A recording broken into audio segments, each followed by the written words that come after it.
Donc jusqu'à maintenant on a utilisé un petit peu de CSS3 pour créer des effets de rotation, de transition de couleur. On a obtenu quelque chose comme ça. Et ce que je vais faire maintenant, c'est vous montrer comment arrondir des contours de quelque chose.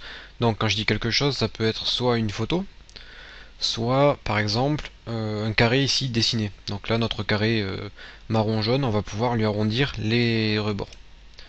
Donc si je veux par exemple arrondir le coin supérieur gauche et le coin inférieur droit, je vais pouvoir le faire maintenant avec le CSS. Jusqu'à présent, c'était pas possible de le faire sans Photoshop. Donc je vais vous montrer. Ça a l'air un petit peu barbare comme syntaxe, puisqu'on va écrire beaucoup de lignes pour très peu de choses en fait. Mais c'est très simple, c'est juste que, comme je vous l'ai expliqué précédemment, le CSS3 a besoin de... En fait, il n'est pas interprété pareil par les navigateurs. Du coup, on doit donner beaucoup de précision à chaque navigateur pour que notre effet puisse être le même de partout. Donc, ce que je fais, c'est que je veux faire des modifications sur les commentaires de la balise OL. Ce que j'ai appelé commentaire, en fait, c'est le carré jaune que vous avez ici. C'est tout ce qui englobe les commentaires de nos utilisateurs. Comme vous pouvez le voir, commentaire, c'est tout en haut ici. C'est ma balise OL qui fait toute la page et qui est refermée ici. Donc moi, ce que je veux faire, c'est travailler sur cette balise OL. Et ce que je veux, c'est modifier le contour. Donc je marque border-radius. Donc ça, le border radius, c'est les angles de notre objet. Et ce que je veux, c'est modifier le coin supérieur gauche, donc top pour dire en haut, et left pour dire à gauche. Et là, je vais dire 15 pixels. Notre arrondi fera 15 pixels. Donc en fonction de ce que vous mettez ici, l'arrondi sera plus ou moins prononcé. Je vais dire en dessous border-radius-top right 2.0 pixels. Je ne veux pas toucher à mon top right. Je vais faire un copier-coller de ça. CTRL-C, CTRL-V. Je veux le bottom right. Le bottom right, je le veux en 15 pixels. Et le bottom left, je le veux en 0 pixels. Donc là, si je fais ça, rien ne va changer. Puisque vous savez maintenant, on est obligé d'écrire -moz. Je vais faire juste -moz. Je vais pas faire compliqué ce coup-ci. -moz. Encore une fois, je dois le répéter encore 2 fois ici. Donc CTRL-C, CTRL-V. Et je vais faire aussi le WebKit, puisque ce sont les navigateurs les plus utilisés. Donc je vais me concentrer sur ce qui est le plus utilisé avant de passer au reste. Voilà. Donc là, j'ai fait ça pour la compatibilité entre navigateurs.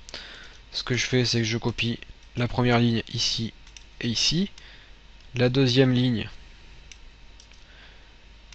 ici et ici. C'est pour dire à tous les navigateurs que je veux mon coin supérieur gauche et mon coin inférieur droit arrondi. Donc là, j'ai dû sauter une étape puisque j'ai pas mis ça ici. Voilà. Donc là, je vais décaler un peu plus ici et un peu moins par là.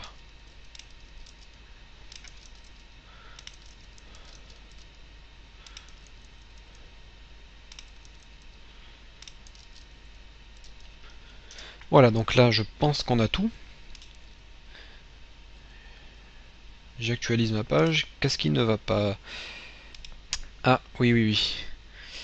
Oui, oui, oui. Ben là, encore une fois, c'est une erreur que vous pouvez faire lorsque vous n'êtes pas habitué avec le CSS3, puisque la compatibilité n'est pas extraordinaire entre tous les navigateurs. Et en fait, pour le WebKit, on doit dire WebKit-border-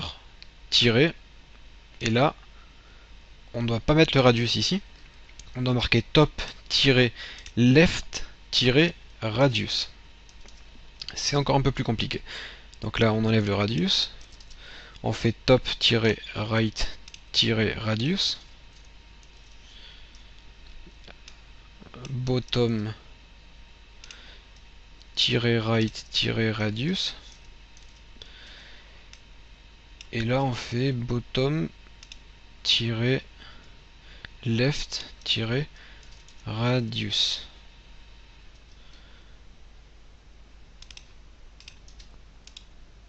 Voilà. Donc là, ça a bien fonctionné. Donc on voit que ici, mon bord est arrondi. Et là, mon bord n'est pas arrondi. Pareil en bas à droite il est arrondi, en bas à gauche il n'est pas arrondi. Donc ça c'est un effet, c'est vrai que c'est beaucoup de lignes de code pour très peu, mais c'est assez joli quand même, ça peut vous permettre de faire des choses très soignées sur vos pages web. Donc ce que je vais faire, c'est que je vais mettre aussi des ombres pour vous montrer un peu, encore une fois, le texte shadow. Je vais mettre des ombres sur mes commentaires. Donc commentaires, et là je vais faire les ombres sur les liens, donc A.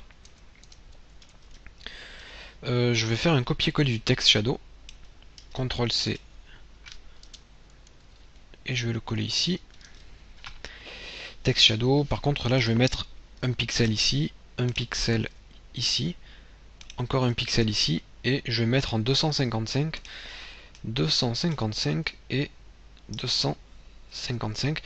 Puis en transparence, je vais plutôt me mettre en 0, ouais, 0,8, 0,9. Ensuite, ça, je vais laisser ça comme ça. J'enregistre, je teste. Et là, on voit que j'ai mis une couleur blanche en dessous de mes liens. Du coup, ça nous fait un petit peu un effet de relief. Puisqu'on a mis du blanc tout juste en dessous des lettres. On a l'impression qu'elles sont en 3D et qu'elles sortent un petit peu de notre écran. Donc ce que je vais faire, c'est que je vais copier ça. Je vais le coller en dessous.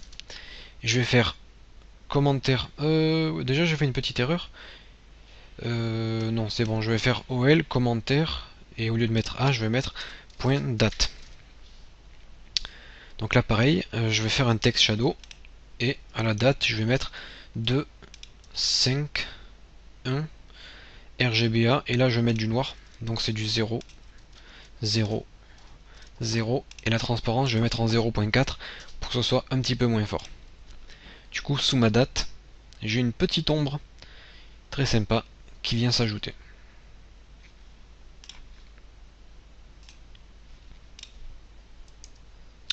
Donc, qu'est-ce que je peux vous montrer? Je vais déjà changer un petit peu les utilisateurs, voilà. Donc, point utilisateur, 2.over. Et je veux modifier le background. Donc, je veux modifier le fond.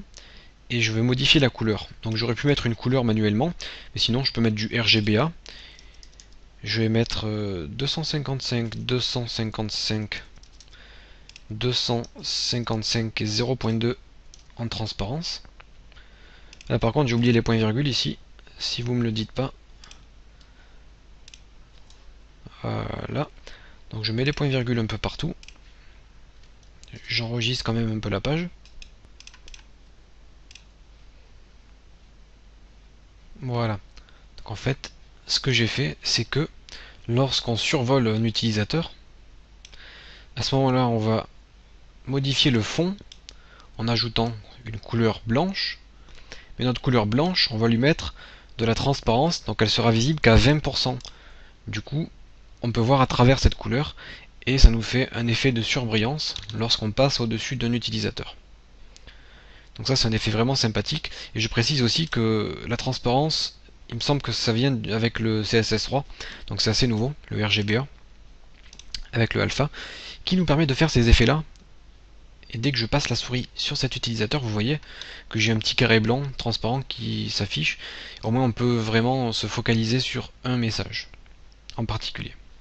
Voilà, donc ce que je vous propose c'est de tout enregistrer et de passer à la vidéo suivante. Donc il ne nous reste plus grand chose à faire au niveau du CSS3. Donc là il y a déjà pas mal. Dans la prochaine vidéo, je vais vous montrer encore une fois comment créer des ombres, comment créer des arrondis, des transitions sur les photos ce coup-ci. On va un petit peu customiser nos photos pour les animer au passage de la souris et pour créer quelques effets sympathiques. Au moins ça vous permettra de bien pratiquer tout ce qui est CSS3.